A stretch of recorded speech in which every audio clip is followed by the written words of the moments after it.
Magandang araw mga idol. Ito ang project natin ngayon. Yamaha MIUI 125. So tumirik pala itong motor na to. Biglang na-discharge yung battery. So i-check natin itong regulator rectifier niya. So dito tayo mag-uumpisa since battery drain yung naging issue nito. Kaya dito tayo mag-focus sa regulator niya kasi charging failure ang suspecha natin. Siyempre, check na din natin yung kanyang mga socket at wiring kung walang putol. So, umpisa na natin ang troubleshooting. Para makasiguro, i-check natin itong linya ng ating socket. So, ang socket na to is may apat na 4 pins. Red, papuntang battery, white. So, dalawa ang white, tsaka black. Yung black is negative. So, sa Yamaha, negative. So, gamit ang ating multi-tester, set natin sa continuity. Buzzer sound. Ayan. So, nag-buzzer, ibig sabihin may continuity. Check natin ito, dalawang white. So, yan ay galing sa stator kung walang putol. Kasi magkadugtong yan. Full wave kasi ang stator ng Mio. So, may buzzer. Ibig sabihin, goods ang linya, goods din yung stator sa baba. Check natin itong red. Yan. Kung abot hanggang dito sa ating battery. Kasi para mag-charge. So, walang putol yung linya, umaabot battery hanggang dito sa socket. Yung negative naman, ground. Tingnan natin kung may ground.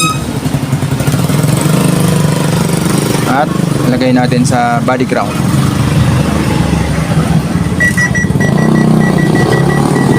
So, okay ang ground natin. Walang nawawala dito. Ito pala mga idol, ang pansamantala, kinabit ko na yung regulator rectifier na pang GY6, yung 5 pin na regulator. So ito na yung mga idol, yung ginawa natin. Ayan, so nag-provide tayo ng socket, bumili tayo, kinuha lang natin tong socket nya, yung wirings. So tinanggal natin at kinabit natin yung mga pins. So ang ginawa ko, ayan, color coding lang. Green, ground yan ang ating regulator. So sa black ng Yamaha is ground din. Yung white, bali dalawang white yan kasi full wave naman ito. So okay lang yan magkapalit. Pero ang ginawa ko, white sa ilalim ng red. Ayan, kasi sa regulator laging magkasunodan ng kulay na red at white. Charging saka yung sa battery. Ayan, so yung red dito, ayan, red wire. Ayan, nakatapat din yan dun sa red wire. Pansamantala, ito muna ang gagamitin natin habang wala pa yung ating regulator na in order online. So itong black, since 5 wires ito at yung stock natin ay 4 wires, kailangan mapasukan to ng positive para hindi mag-overcharge yung ating battery. So ang ginawa ko, yan, nagdugtong ako ng wire at pinagapang ko, tinap ko sa accessories wire. So yung wire na nilagyan ko o kinabitan ko, o yung wire na pinagkabitan ko ng ating voltmeter, ayan. So dyan din ako nagtap kasi positive din yan. Ayan, nakakabit yan sa dito sa light brown ng ating switch, sa brake light switch.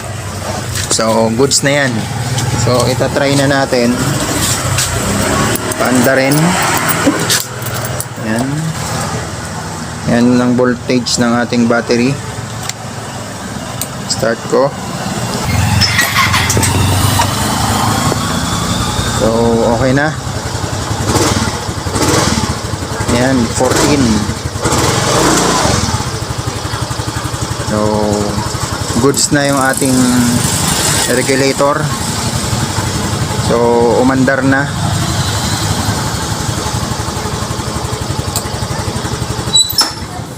So, ganun lang mag-check. So, advantage pagka may voltage regulator kayo kasi mamomonitor nyo yung voltage ng inyong battery. Kaya yun, kaya to tumirik kasi hindi na nag-charge yung kanyang regulator. Kaya nung na-discharge yung battery, since walang voltmeter, wala pa tong voltmeter, yung na-discharge yun, tumirik. Kasi ang Mio, ang Yamaha Mio, na tulad nito, yung mga FI, aandar pa rin yan kahit walang battery. Basta goods ang regulator. Kasi ang magsusupply sa kanila ng kuryente, kahit low bat, is yung regulator. Kaya pag nasira ang regulator, wala. Hindi talaga aandar ang motor. So, ganun lang mga idol. Pero ilagay ko muna yung dating regulator para makita natin na hindi talaga yung nag-charge. Titingnan natin dito sa voltmeter. So, papalitan ko muna. Tanggalin uli natin to. So, ito yung stock na regulator. Start natin. Ayan. So, 12.4. Start natin.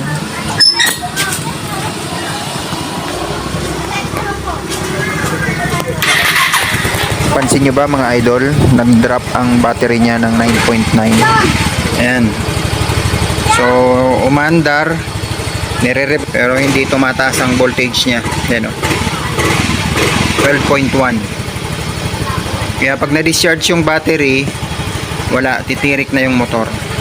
Kaya yun, pag gaganyan, hindi nag-charge, ito ang sira. So, magpapalit nito. Since wala tayong available nitong original genuine na regulator, yun mo ng 4-pin 5-pin na regulator na full wave. So, sira.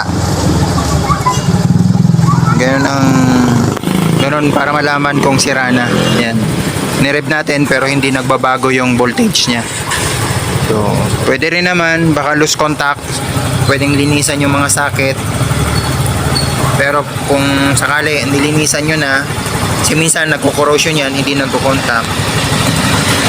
At ganito pa din, hindi nagbabago. So, sira ang regulator. So, ganun lang mag-diagnose ng sirang regulator.